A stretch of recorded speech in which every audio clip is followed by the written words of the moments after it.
교회가 악셀레이터가 좋아야 돼요. 밟으면 쭉쭉 나가야 돼요. 근데 더 중요한 것은 바로 뭐냐면 브레이크 기능이 있어야 돼요. 세상 가운데에 절벽으로 떨어지고 있는 아이들, 사망의 음침한 길로 가는 아이들을 막아줄 수 있는 힘이 교회 가운데 있는 것, 그것이 바로 진정한 애국심 아니겠습니까? 내 자식만 똑똑하다고, 내 가정만 평화롭다고, 그것이 만족하고 하나님의 축복 속에 있다라고 생각해서는 안 된다는 것입니다. 우리 가운데 있는 담을 더 높이는 시대 가운데 살아가고 있는 것이 오늘날 절체절명의 위기가 아닐까 생각됩니다. 하나님은 공동체에 대한 비전이 있으십니다. 하나님은요, 능력보다도 신분보다도 지식보다도 공동체를 아끼고 사랑하는 사람들을 하나님의 위대한 지도자로 세우기를 원하고 계십니다. 애국심이 가장 강한 민족이 바로 이 유태인들, 이스라엘 민족이 아닐까 생각됩니다. 이 사람들은요, 그 애국심이 신앙심과 하나였습니다. 하나님을 경외하는 것은 곧 나라를 사랑하는 것이고, 하나님을 경외하는 것은 내 형제를 사랑하는 것이고, 내 동포를 사랑하는 것, 그것이 바로 이스라엘 민족들이 갖고 있는 그 애국심의 구체적인 모습입니다. 오늘 말씀도 이와 비슷한 내용이 기록되어 있습니다. 나라 사랑을 위한 간절한 마음, 나라 사랑을 위한 뜨거운 마음이 있었던 사도 바울에 대해서 기록되고 있습니다. 중세의 어두운 시대 속에서 교회를 지키고 신앙을 지킬 수 있었던 것은 바로 로마서라는 말씀이 있었기 때문입니다. 로마서를 성경의 다이아몬드다라고 말하고 있습니다. 1장부터 8장까지는 하나님의 복음이 무엇인가, 우리가 어떻게 의롭게 되는가, 그 교리적인 이야기를 기록하고 있고요.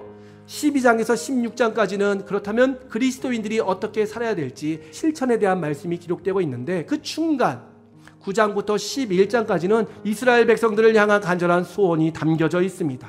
이스라엘 민족들을 향한 애국심이 담겨져 있는 내용이 바로 로마서 9장부터 11장이라는 것입니다.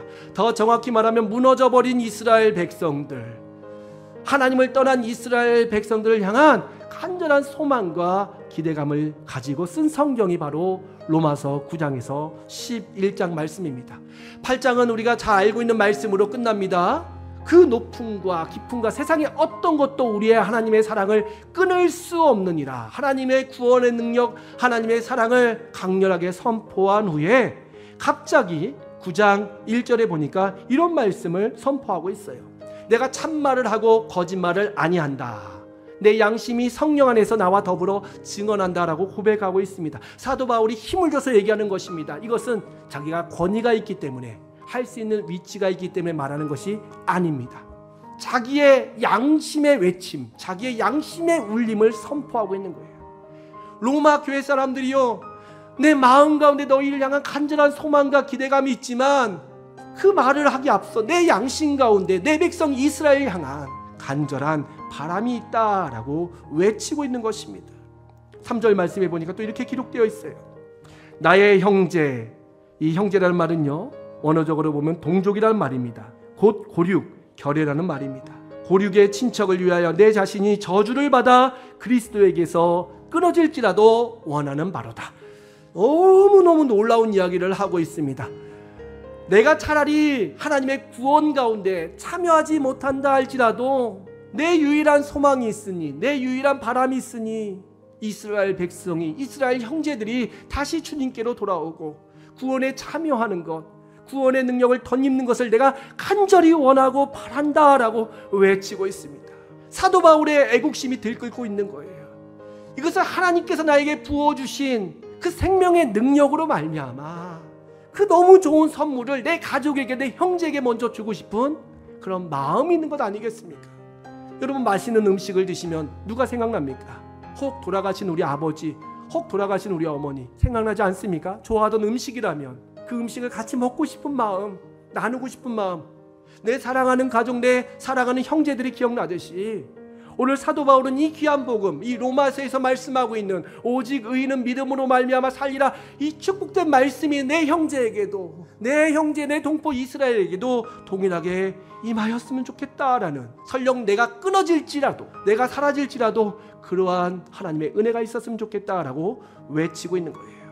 이스라엘 백성들이 사도 바울에게 뭘 해줬습니까? 아닙니다. 여러분 생각해 보십시오. 오히려 사도 바울은 이스라엘 백성들에게 상처를 많이 받았습니다. 너는 육신의 질병이 있지? 너는 왜소하지?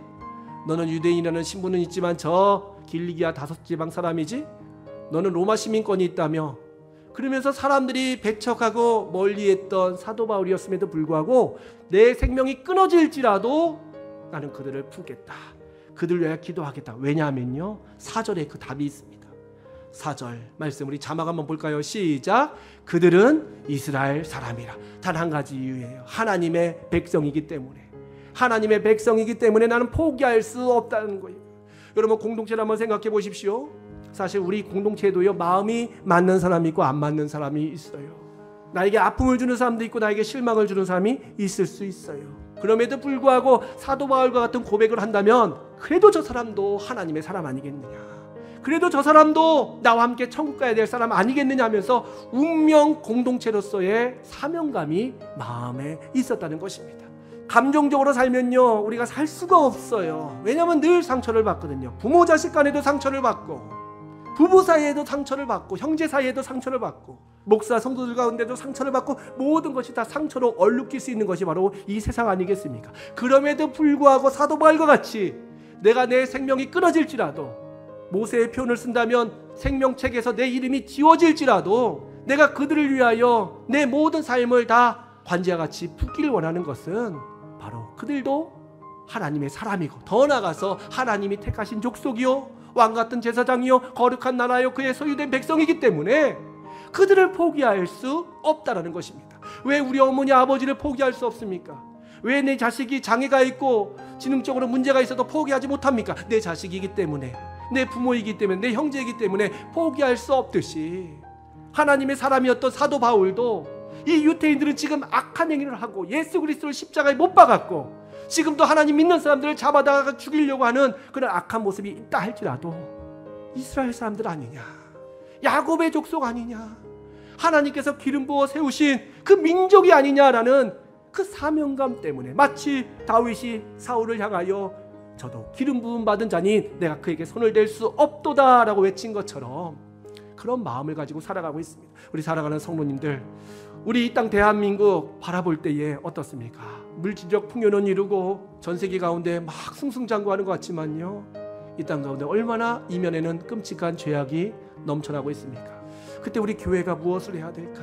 내 주변에 있는 아이들, 내 주변에 있는 사람들 가운데에 혹시 그러한 방향으로 걷고 있는 사람이 있다면, 악에 관심을 갖고 있는 사람이 있다면 내가 손을 내밀어서 더 이상 떨어지지 않게, 더 이상 멀리 가지 않게 붙잡아주는 것, 그것이 바로 하나님께서 우리에게 주신 사명인 줄 믿습니다.